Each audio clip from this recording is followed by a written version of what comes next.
I sold my house, my truck, even dipped into my retirement. She said we were building something together, a business, a future, maybe even a family. I trusted every word. And now I'm 62, sitting alone in a studio apartment I can barely afford while she drives a new Mercedes through Bangkok with someone else. The worst part? I still miss her. I remember the exact moment I thought I'd made it. Standing in that condo on Soi 11, floor-to-ceiling windows overlooking the chaos of Bangkok below, Rin beside me with 2 glasses of soda in her hands. She didn't drink alcohol. A few nights ago, I got an email. It was from someone who's been watching this channel for a long time, long before things really started unraveling. No profile photo, just a name and a message. They said they'd been following the whole story, video by video, and they just wanted to share that they'd been through something similar. At first I just sat there staring at the screen. I wasn't sure how to feel, kind of stunned, honestly. Then something unexpected hit me: gratitude. Not just for the message, but for the fact that someone out there really saw me.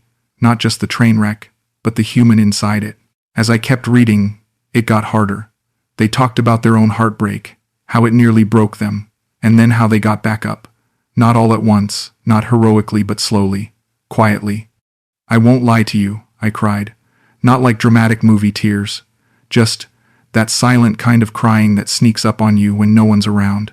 If you're here watching this, I want to ask you to like the video, leave a comment, and hit subscribe. Tell me where you're watching from. It's crazy to think this channel reaches so many different corners of the world.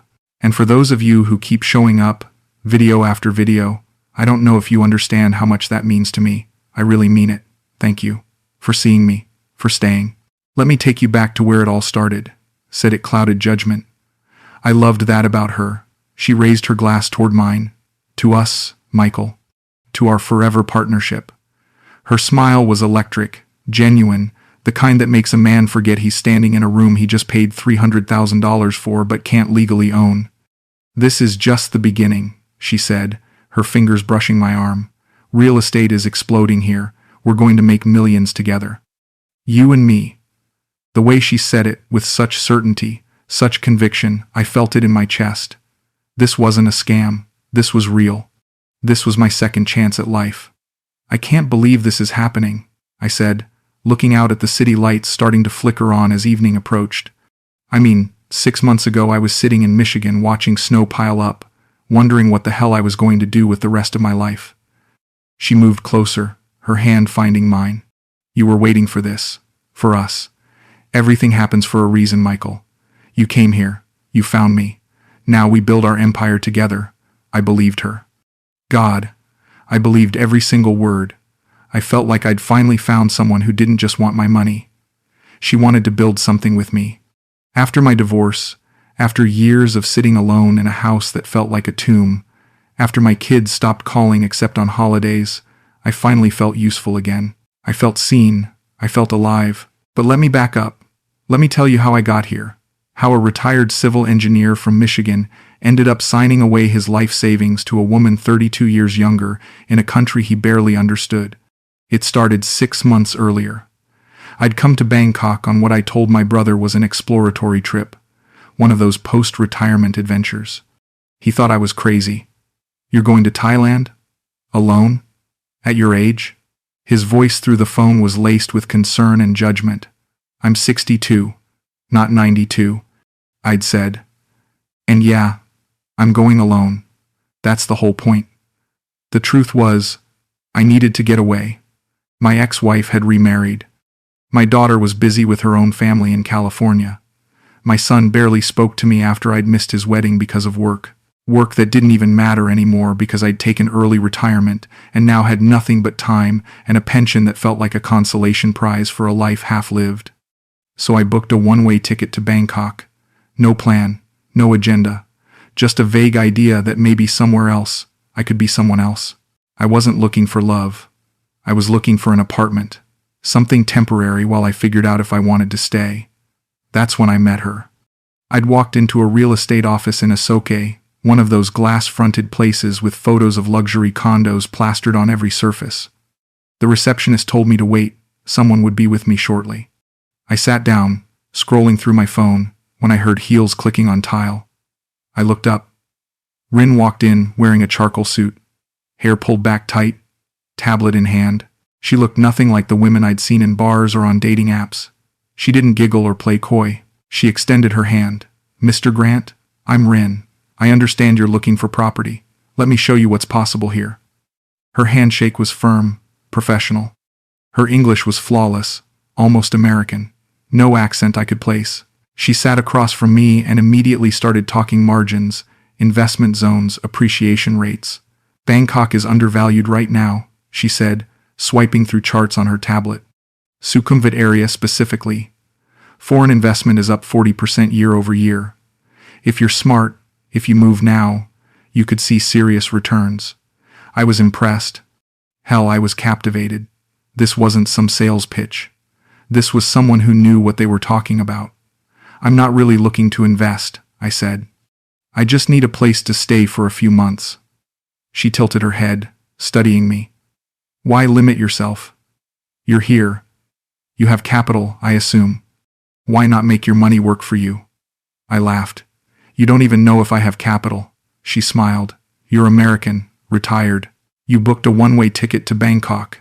You have capital." She wasn't wrong. We toured 5 apartments that day. By the third one, I wasn't looking at the kitchens anymore. I was looking at her. The way she moved through a room like she owned it. The way she'd tap her pen against her lips when she calculated square footage. The way she'd glance at me when she thought I wasn't looking. At the 5th property, a high-rise near Phrom Phong, she turned to me on the balcony. The city stretched out beneath us, a sea of concrete and neon. "What do you think?" she asked. "About the apartment or about Bangkok?" She smiled. "Both." I leaned against the railing. "The apartment's nice. Bangkok's overwhelming. I don't know if I fit here." She moved closer, standing beside me. "You're not like most foreigners I work with," she said quietly. "Most of them just want cheap rent and easy women. They don't take this seriously. You're different. You're serious." I didn't know what to say. I just nodded. She turned to face me fully. "I like serious men, Michael. They're rare." Something in her eyes held me there. We stood in silence for a moment, the sounds of Bangkok traffic humming below. "Let me take you to dinner," she said, "not as your agent, as someone who wants to know you better." I should have said no. I should have kept it professional. But I didn't. I'd like that. We started seeing each other. Slowly at first, lunch meetings that turned into dinners, coffee dates that stretched into evening walks along the river. She told me about her childhood in Chiang Mai, growing up poor, putting herself through university while working 3 jobs. "I'm not some bar girl, Michael," she told me one night over tom yum soup at a small restaurant near her apartment. "I know what people think when they see a Thai woman with a foreign man. But I built my career. I have goals. I want a partner who understands that, who respects that." I reached across the table, covered her hand with mine. "I understand. And I respect the hell out of you." She looked at me, really looked at me, and for a moment I saw something vulnerable there. "Do you?" she asked softly. "Because most men say that, but they don't mean it. They want someone to take care of them, to make them feel young again. They don't want an equal." I squeezed her hand. "I want an equal. I've been married. I've been the provider. I'm done with that. I want a partner." She smiled then, and it was like the sun breaking through clouds. "Good, because so do I." The next few weeks felt like falling. Not the terrifying kind of falling, the exhilarating kind. We spent almost every day together. She'd take me to places tourists didn't know, small temples tucked away in alleys, markets where she'd haggle in rapid Thai, and then translate the jokes the vendors made. We'd eat street food sitting on plastic stools, laughing when I couldn't handle the spice. "You're getting better," she'd say, handing me another napkin. "When I met you, you couldn't eat anything without crying." I wiped my eyes, laughing. "I'm still crying." She leaned in and kissed my cheek. "But you're trying. That's what I love about you." "Love." She'd said love. It was the first time either of us had used that word. I looked at her, this beautiful, brilliant woman who could have been with anyone, and I felt something I hadn't felt since my 20s. Hope. Pure, unguarded hope. One evening, about 2 months after we'd started seeing each other, we were lying in bed in her apartment. She lived in a modest one-bedroom in Thonglor, nice but not extravagant. She draped herself across my chest, her fingers tracing lazy circles on my skin. "Can I ask you something serious?" she said. "Of course." She was quiet for a moment. "What if we did something together? A business, I mean." I stroked her hair. "What kind of business?" She sat up, energized suddenly. "Real estate, property flipping. I've been thinking about it for years, but I've never had the capital to start. You know the market here is insane right now, right? Luxury short-term rentals, high-end, furnished apartments for foreign executives. There's so much demand and not enough quality supply." I propped myself up on my elbow. "You want to start a company?" "I want to start our company. Together. You have the capital. I have the knowledge, the connections, the language. Michael, we could be making serious money within a year. I'm talking 6 figures. Maybe 7. I studied her face, looking for any hint of manipulation, any sign this was just about my money. But all I saw was excitement, ambition, the same fire I'd seen when she talked about her career goals. "How much would we need to start?" She grabbed her phone from the nightstand, pulled up a spreadsheet. She'd already done the math. 180,000 for the first property. It's a distressed condo in Sukhumvit. Owner needs to sell fast. We buy it, renovate it, furnish it, then rent it out for premium rates. After 6 months, we either keep it as income or flip it for profit. Then we take those earnings and buy 2 more. It's scalable, Michael. Exponential. I looked at the numbers. They made sense. More than that, they were conservative. What about another 40 for contingencies, renovations? She nodded eagerly. Yes, exactly. So 220 total. But Michael, we'd double that in a year. Maybe triple. I felt my pulse quicken. Not from fear, from possibility. This wasn't just about money. This was about building something with someone I loved. This was about purpose. "Let's do it," I said. Her face lit up. She threw her arms around my neck. "Really? You mean it?" "I mean it. Let's build our empire." She kissed me, deep and urgent, and in that moment I felt like the luckiest man alive. The paperwork happened fast. Too fast maybe, but I was caught up in the momentum. Rin set up a Thai limited company, explained that foreign ownership had restrictions. "It has to be in my name," she said, sliding documents across her kitchen table. "Thai law. You can be a shareholder, but I have to be the majority owner. It's just how it works here." I'd done some research online. It checked out. Sort of. The rules were complicated, full of loopholes and exceptions. "And you're sure this protects both of us?" I asked. She looked almost hurt. "Michael, do you trust me or not?" That phrase, "Do you trust me or not?" It became her refrain whenever I questioned anything. And every time, I felt guilty for asking. "Of course I trust you." "Then sign. We're partners. What's mine is yours." I signed. I wired the first 100,000 the next day. The second 80,000 a week later. When the transfers went through, Rin threw a small celebration at her apartment. She'd bought a cake, lit candles. "To us," she said, raising her glass of soda. We clinked glasses, and she kissed me softly. "You won't regret this, Michael. I promise you won't regret this." The first month was good. Rin was busy, always on her phone, always in meetings. She'd show me photos of the property, before shots of damaged walls and dated fixtures. "The contractors start next week," she said. "I found a great team. They've worked on 5 projects with me before. Can I meet them?" She waved her hand dismissively. "They don't speak English. It would just be awkward. Trust me, I'm handling it." I trusted her. I told myself I was lucky to have a partner who took care of the details, who knew the landscape. I focused on exploring Bangkok, taking Thai language classes, trying to build a life here. But slowly, things started to change. Rin became distant. She'd leave early in the mornings before I woke up. She'd come home late, sometimes after midnight, smelling like cigarette smoke even though she didn't smoke. "Long day?" I'd ask. "Very long. These suppliers, they don't understand urgency. Everything takes 3 times longer than it should." She'd shower and go straight to bed. No conversation. No intimacy. Just exhaustion. I told myself it was the stress of the project. Starting a business was hard. She was carrying a lot. I needed to be patient, supportive, but then she started disappearing. Not just staying late, actually vanishing. The first time, she was gone for 2 days, didn't answer calls, didn't respond to texts. When she finally came home, I was frantic. "Where were you?" I was about to call the police. She dropped her bag on the couch, her face hard. "I was in Pattaya, meeting with a potential investor." "For 2 days, without telling me?" "I don't need permission, Michael. This is my business too." Her tone cut, cold, sharp, nothing like the warmth I'd known. "I'm not asking for permission. I'm asking for basic communication. We're partners." She turned to face me, arms crossed. "Are we? Because right now it feels like you're trying to control me." "I'm not trying to control you. I'm trying to understand why my girlfriend disappeared for 2 days without a word. Maybe I needed space. Maybe I needed to handle business without you breathing down my neck."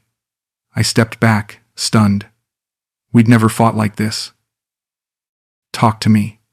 She rubbed her temples. "I'm tired, Michael. I'm carrying this whole project, and all you do is ask questions. Can you just trust me?" There it was again. That question. I swallowed my anger, my confusion. "I do trust you." "Then stop acting like you don't." She walked into the bedroom and closed the door. I stood there in the living room, feeling like I'd been slapped. Something was wrong. I could feel it in my gut. But I didn't know how to name it. The disappearances became more frequent. 3 days in Chiang Mai, 4 days in Hua Hin. Each time with vague explanations. Business meetings, investor dinners, contractor negotiations. I asked to see progress on the condo. "It's not ready yet. You'll jinx it if you see it too early," she said. I asked about the contractors. "They're working.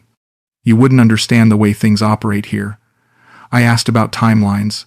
"Stop pressuring me, Michael. This is Thailand, not America. Things move differently." Every question was met with defensiveness, irritation, sometimes outright anger. I started walking on eggshells, terrified of pushing her away, terrified of sounding like a jealous old man who couldn't handle a strong woman. I blamed myself.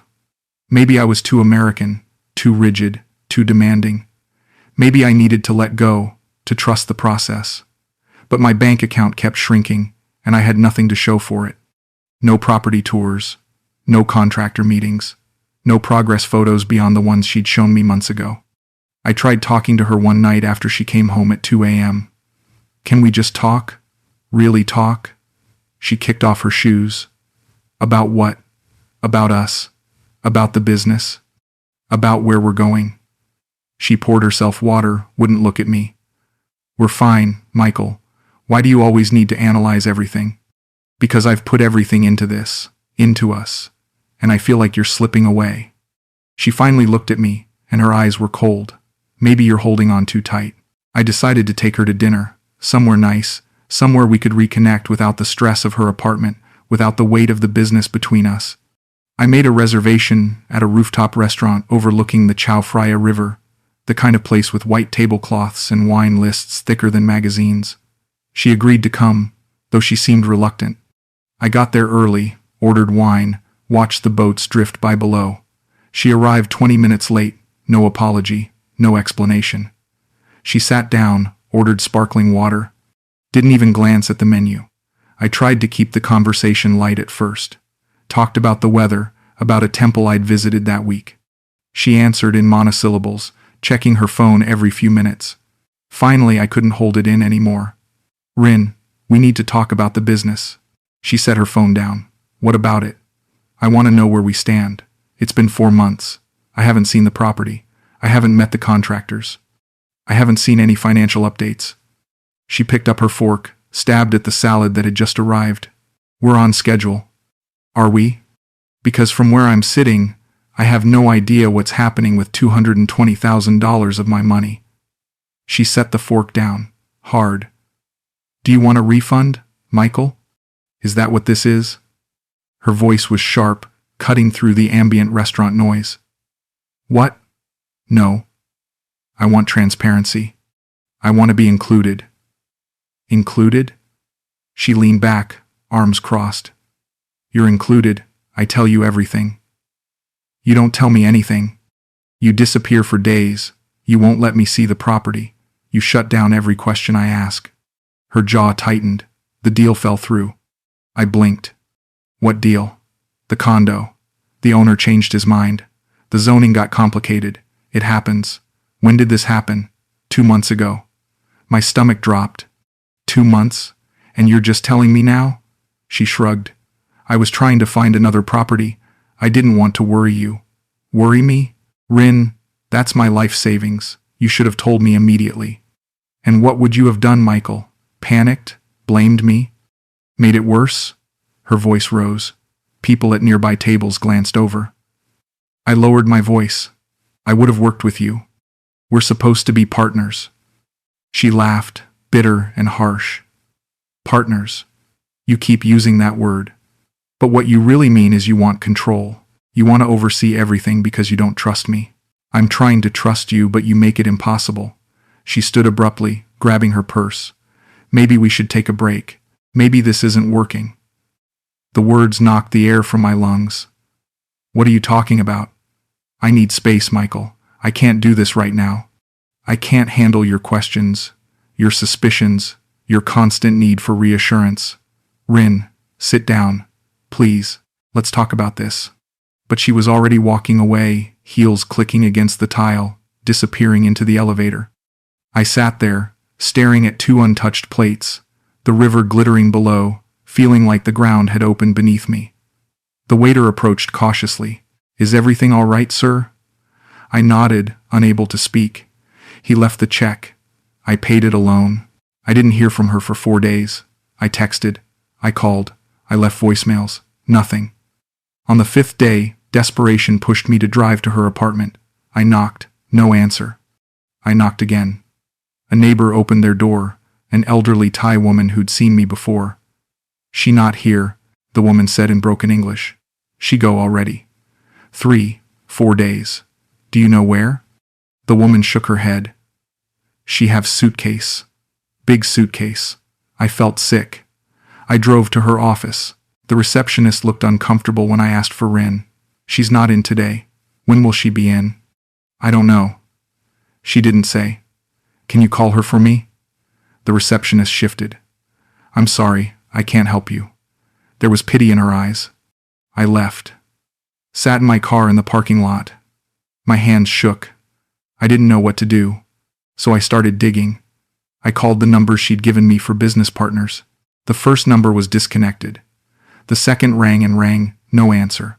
The third, a man picked up. Hello? Hi, this is Michael Grant. I'm calling about the real estate project with Rin. She said you were a partner. There was a pause, then laughter. Not friendly laughter. Mocking laughter. Good luck, man. He hung up.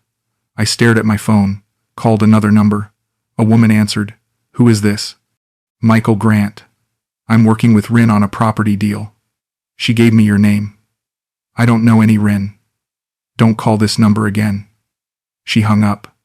My chest tightened. I drove to a bar I'd heard expats frequented, a place called Molly's in Sukhumvit. I sat at the bar, ordered a whiskey, and must have looked as destroyed as I felt because the bartender, a British guy named Simon, asked if I was all right. Not really, I said. He nodded knowingly. Let me guess, Thai girlfriend, business deal gone wrong. I looked up sharply. How did you, mate? I've worked here 12 years. I've seen this story play out dozens of times. He leaned against the bar. What was it? Property investment? Restaurant? Import? Export?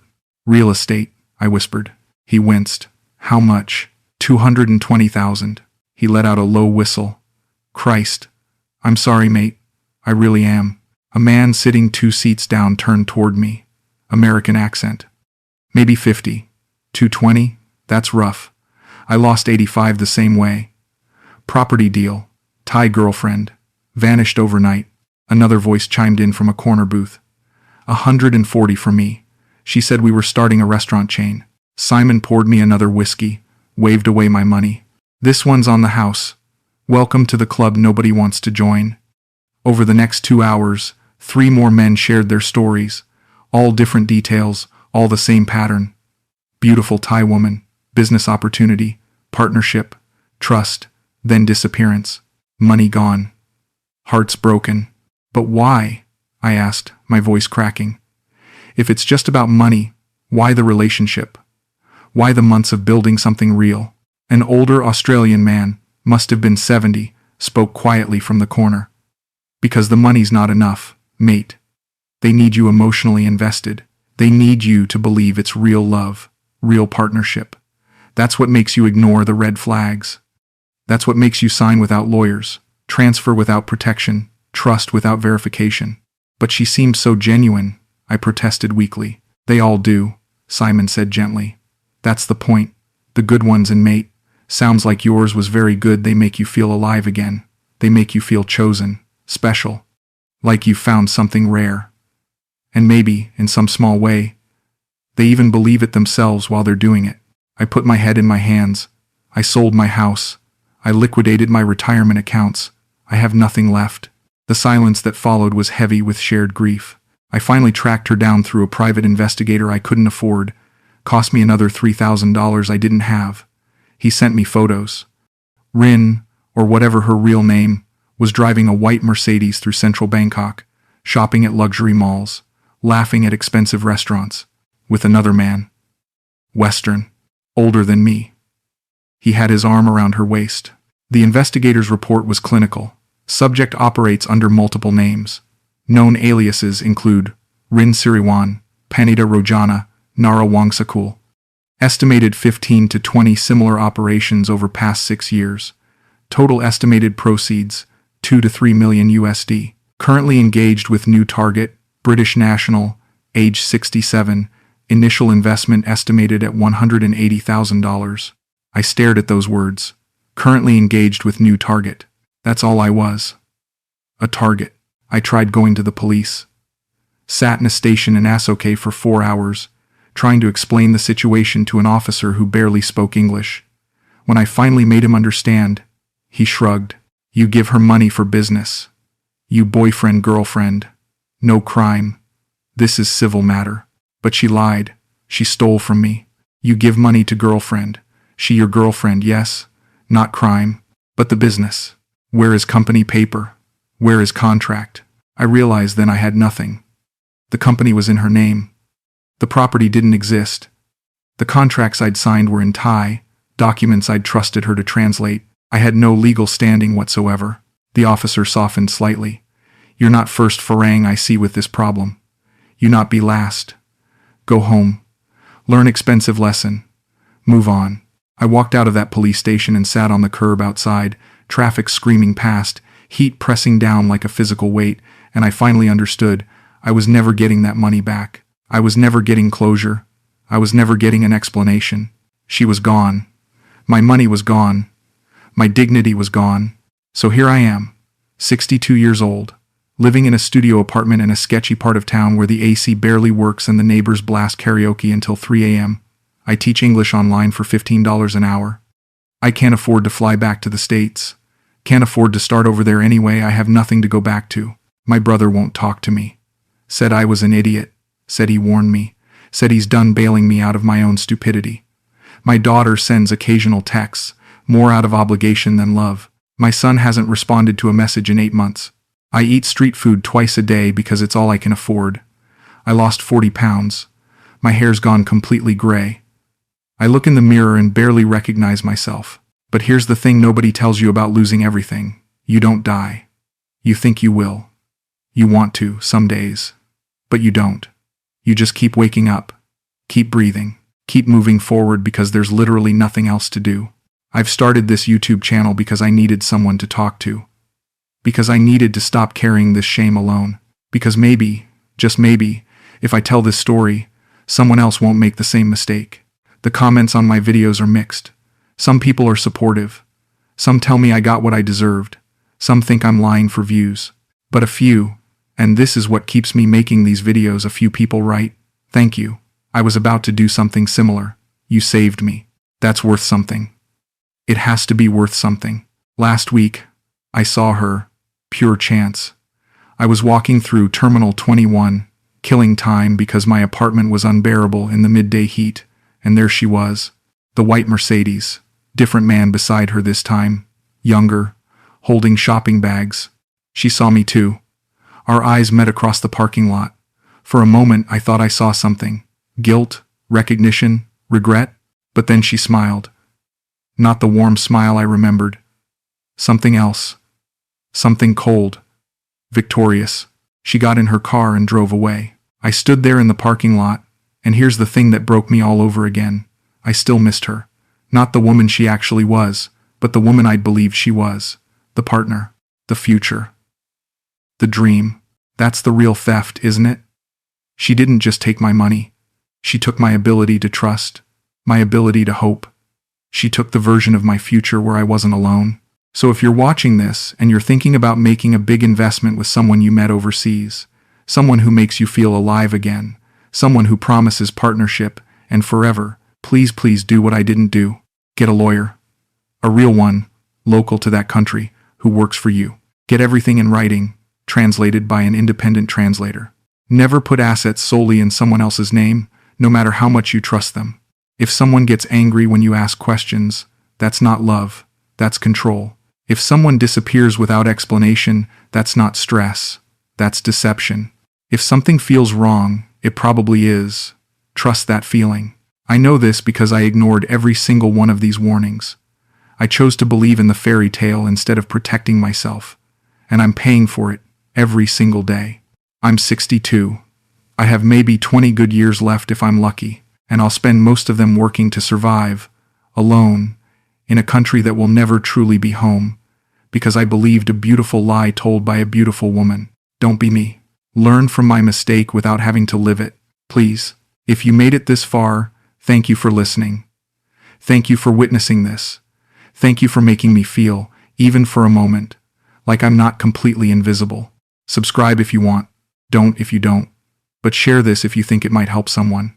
Because if this story saves even one person from the same fate, then maybe, just maybe, my $300,000 lesson wasn't completely worthless.